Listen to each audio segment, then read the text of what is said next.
아주 깊은 밤이었습니다. 병원 응급실의 수술실 내 손에는 한 장의 혈액형 검사표가 전달되어 있었습니다. A형, 내 혈액형입니다. 의사가 내게 물었습니다. 어머님, 수혈 가능하시겠어요? 나는 말없이 수술실 문을 바라봤습니다. 그곳에는 며느리가 있었습니다. 생명을 잃어가고 있는 며느리. 5년 전 나를 집에서 내쫓은 그 며느리.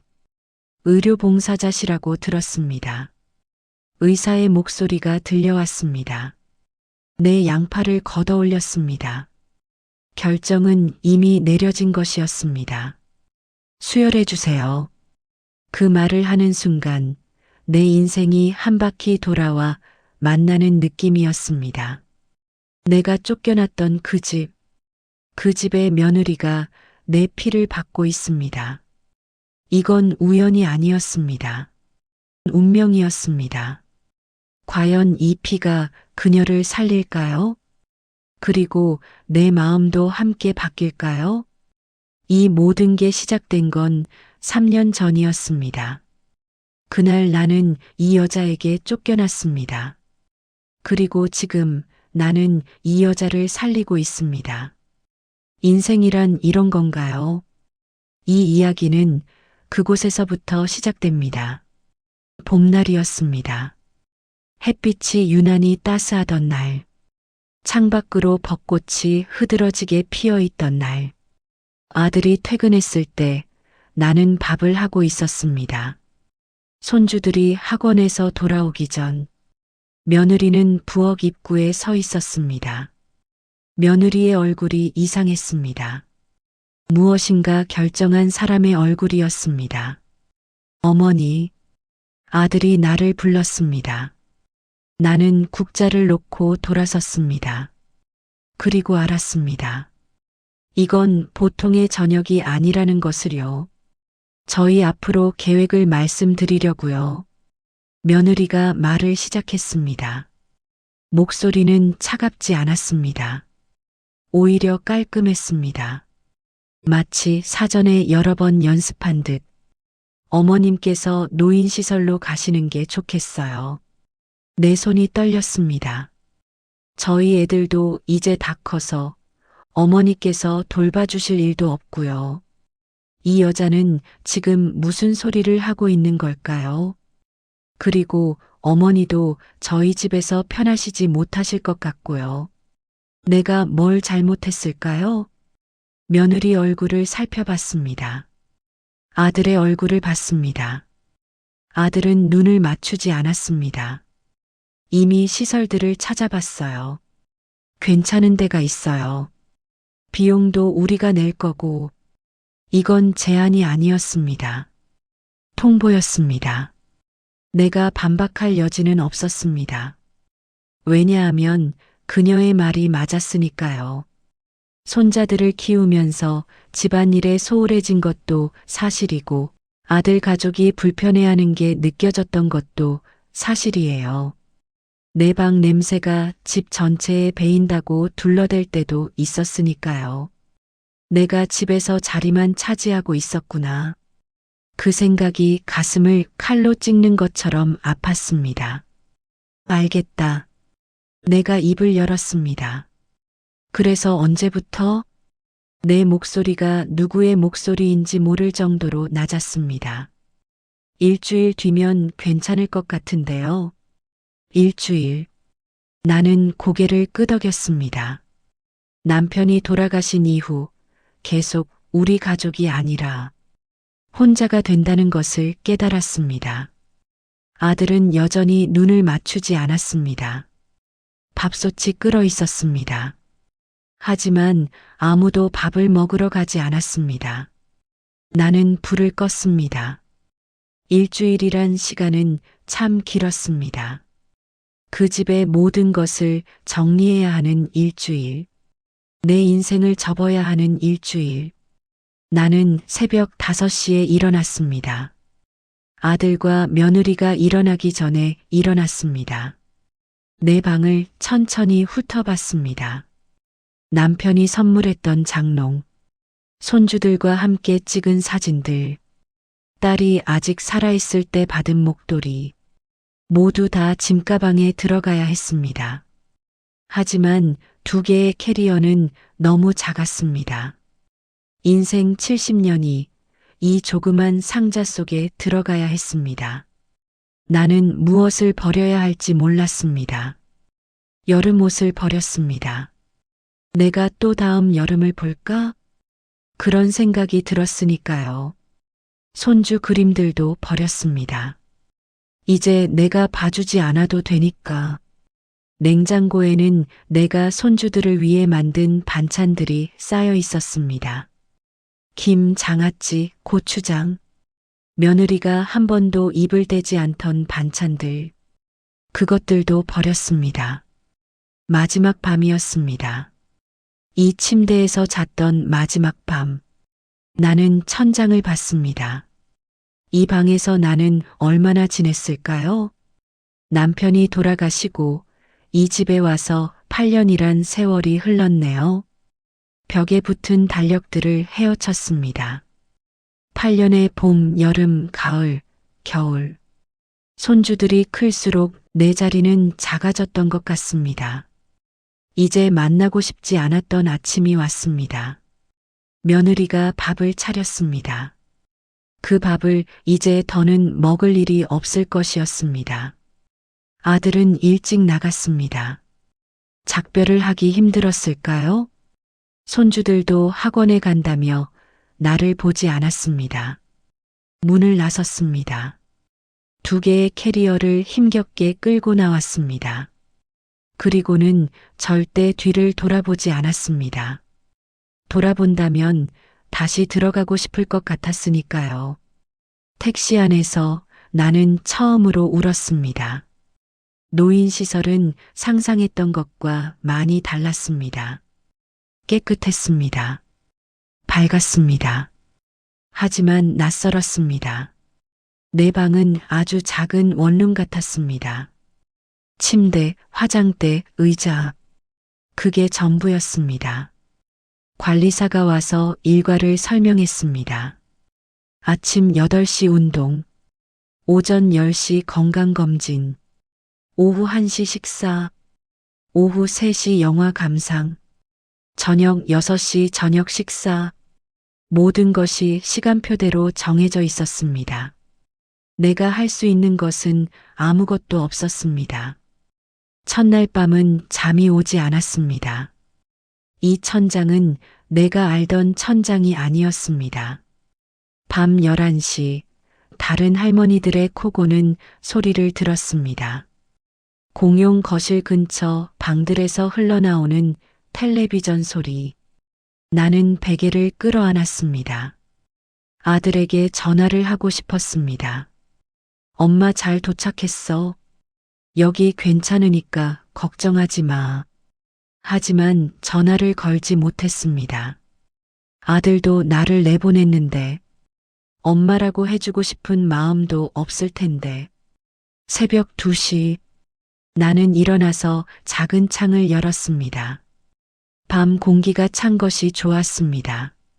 세상이 얼마나 크고 나 하나가 얼마나 작은 것인지 그제야 느껴졌습니다. 아들은 정말 나한테서 벗어나고 싶었을까요? 그렇다면 이제 나도 벗어나야 했습니다. 나 자신에게서, 나, 손주들의 할머니가 될 수 없는 나, 가족이 필요 없는 나. 이제 나는 누구일까요? 아침 5시, 나는 처음으로 이 침대에서 눈을 떴습니다. 침대는 너무 따뜻했습니다. 밖은 춥고 혼자였지만 나는 밖으로 나가야 했습니다. 이 방 밖으로 다른 누군가가 되기 위해. 여름이 올 쯤 나는 병원 의료봉사자 모집 공고를 받습니다. 응급실 봉사자, 나이 제한 없음. 내가 왜 그걸 선택했는지 지금도 모릅니다. 아마도 내가 쓸모 있는 사람이 되고 싶었던 것 같습니다. 쫓겨난 사람이 아닌 필요 없는 사람이 아닌 누군가에게 도움이 될 수 있는 사람. 면접에서 면접관이 물었습니다. 왜 응급실을 선택하셨나요? 나는 생각했습니다. 응급실은 누구의 가족도 없는 곳이었습니다. 오직 아픈 사람과 그를 돌보는 사람만 있는 곳. 나는 말했습니다. 사람들을 돕고 싶습니다. 그건 거짓이 아니었습니다. 하지만 전부도 아니었습니다. 나는 당당히 합격했습니다. 파란색 의료봉사자 조끼를 입고 처음 응급실에 들어갔을 때 나는 누군가가 되었습니다. 할머니도 며느리에게 쫓겨난 그 여자도 아닌 누군가의 엄마도 누군가의 시어머니도 아닌 그냥 도움이 필요한 사람들의 옆에 있는 여자. 환자들은 나를 불렀습니다. 봉사자 아주머니, 봉사자 할머니. 나에게 물었습니다. 언제부터 일하셨어? 나는 대답했습니다. 얼마 안 됐어요. 그건 참이었습니다. 하지만 이제 묻지 않아도 되는 내 인생을 누군가는 말했습니다. 할머니, 정말 열심히 하시네요. 처음으로 누군가가 나를 봤습니다. 나의 손길이 필요하다고 말했습니다. 밤 응급실 야간 근무를 신청했습니다. 더 많은 사람을 도울 수 있기 때문입니다. 1년이 지났습니다. 나는 이제 응급실이 없으면 못 살 정도였습니다.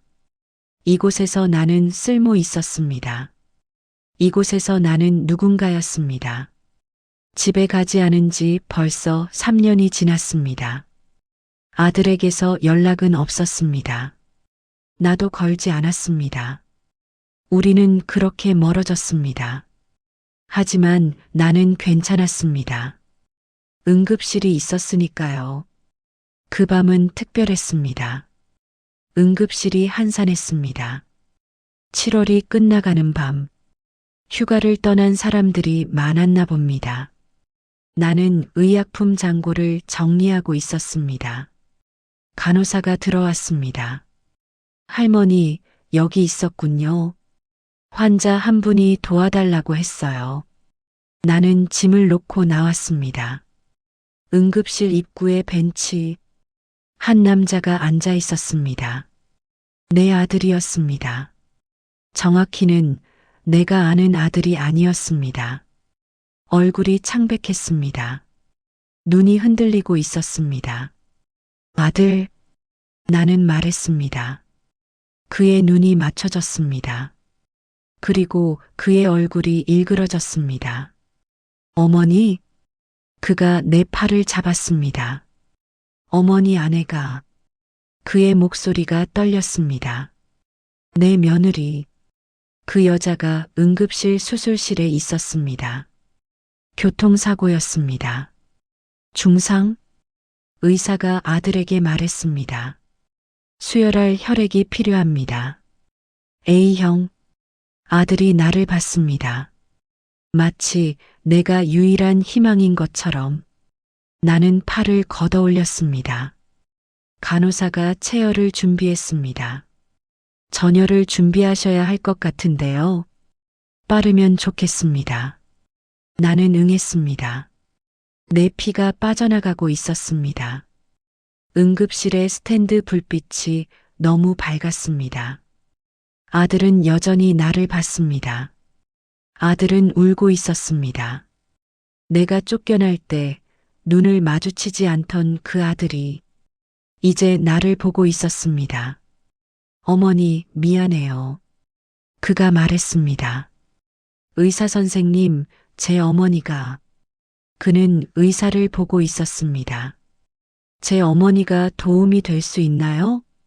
그 말이 내 가슴을 찢어놨습니다. 도움이 될까가 아니라 어머니라고 부르는 그 말 때문에 수술실 밖 나는 의자에 앉았습니다. 아들은 내 옆에서 중얼거리고 있었습니다. 미안합니다. 미안합니다. 미안합니다. 그 말을 자신에게 하는 건지 나에게 하는 건지 모르겠었습니다. 시간이 멈춘 듯 했습니다. 응급실 벽에 시계가 돌아가고 있는데도 나는 시간이 멈춰 있다고 느꼈습니다. 그 여자가 살까요? 내 피로 살까요? 아니면 내 피도 그 여자를 살리지 못할까요? 의사가 나왔습니다. 아들이 벌떡 일어났습니다. 어떻게 됐습니까? 의사는 말했습니다. 아직 안정기에 접어들지 않았습니다. 하지만 혈액을 충분히 받고 있고 지금은 회복을 기다리는 단계입니다. 아들이 무릎을 꿇었습니다. 응급실 바닥에 무릎을 꿇었습니다. 고맙습니다. 정말 고맙습니다. 의사는 당황했습니다. 아, 네. 처치는 잘 돼가고 있으니 아들은 나를 봤습니다. 그리고 다시 무릎을 꿇었습니다. 이번엔 나에게 어머니 미안해요. 그 말을 들으면서 나는 처음으로 깨달았습니다. 이게 우연이 아니라는 것을, 내가 이 병원 이 응급실에 와야 했던 이유, 내 피가 이 여자를 살려야 했던 이유, 이건 운명이었습니다. 나는 아들의 머리를 어루만졌습니다. 팔을 들었습니다. 우리 아들, 일어나. 내 목소리는 부드러웠습니다. 아들이 일어났습니다. 내 품에 얼굴을 묻었습니다. 어머니, 어머니. 그 남자는 울었습니다. 나도 울었습니다. 3년을 돌아서 있던 시간, 3년을 내가 벗어나려던 시간이 이 한밤에 다시 돌아오고 있었습니다. 하지만 정과는 달랐습니다. 이제 우리는 다른 마음으로 만나고 있었습니다. 이틀이 지났습니다. 며느리가 눈을 떴습니다. 의식을 찾아오기 시작했습니다. 의사가 말했습니다. 아주 다행입니다. 예후가 좋습니다. 아들은 나를 안았습니다. 어머니, 안 떨어질 거예요.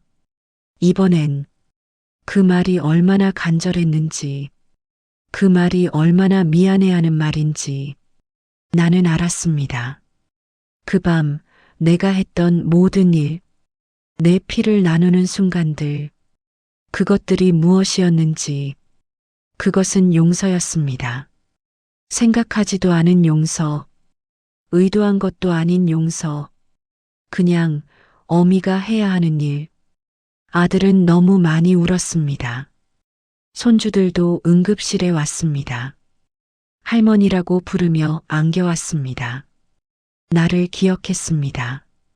3년을 떠나 있었지만 그 아이들은 나를 기억했습니다.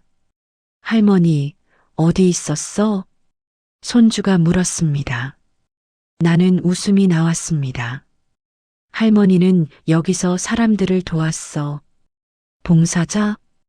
응, 봉사자. 그 아이가 나를 안았습니다.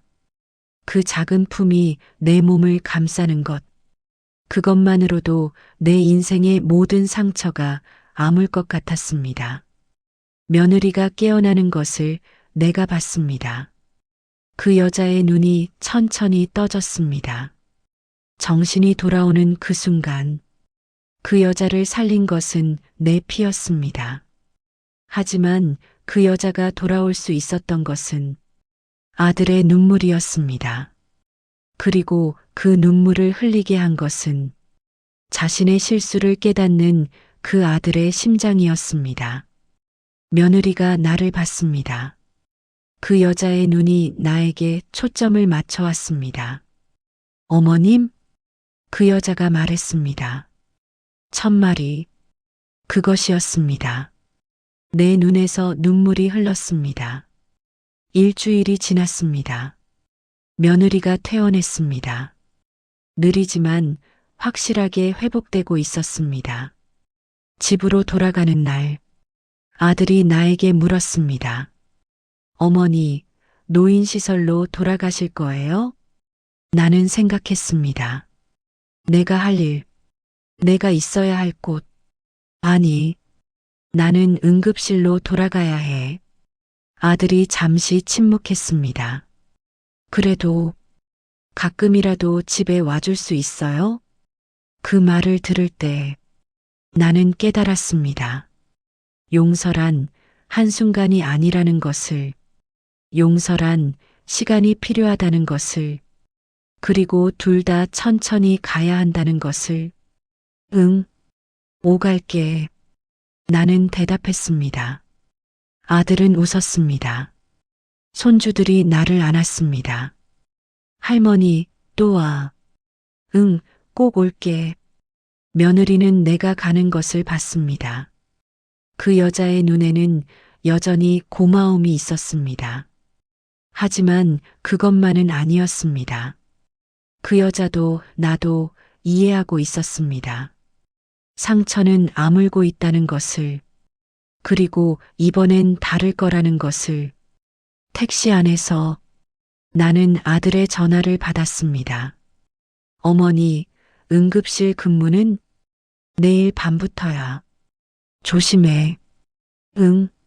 나는 봉사자 조끼를 다시 입었습니다. 응급실로 돌아갔습니다. 하지만 나는 혼자가 아니었습니다. 이제 내 뒤에는 가족이 있었습니다. 그것이 얼마나 큰 힘인지 그것을 모르고 살았습니다. 야간 근무가 시작됐습니다. 환자들이 들어왔습니다. 나는 그들을 도왔습니다. 한 할아버지가 내게 물었습니다. 할머니, 왜 이렇게 열심하세요? 나는 웃었습니다. 제가 그 누군가가 되었으니까요. 그게 전부였습니다. 인생은 돌고 돈다. 내가 버렸던 것들이, 내가 외면했던 것들이, 내가 울며 떠났던 것들이 모두 다시 돌아와 나를 안았습니다. 상처로 성장으로, 한 맺힘으로 용서로. 그렇게 인생은 다시 시작됩니다. 같은 곳이지만 다른 마음으로, 같은 사람이지만 다른 눈으로. 나는 이제 알았습니다. 가장 아픈 상처가 가장 큰 힘이 된다는 것을, 그리고 그것이 진정한 용서라는 것을. 어둡던 응급실이 밝아 보였습니다. 내가 서 있는 이곳이 너무나 소중한 곳처럼 느껴졌습니다. 사연만발 오늘의 사연은 어떠셨나요? 공감이 되신다면 댓글로 마음을 전해주세요. 구독과 좋아요는 사연 영상을 제작하는데 큰 힘이 됩니다. 감사합니다.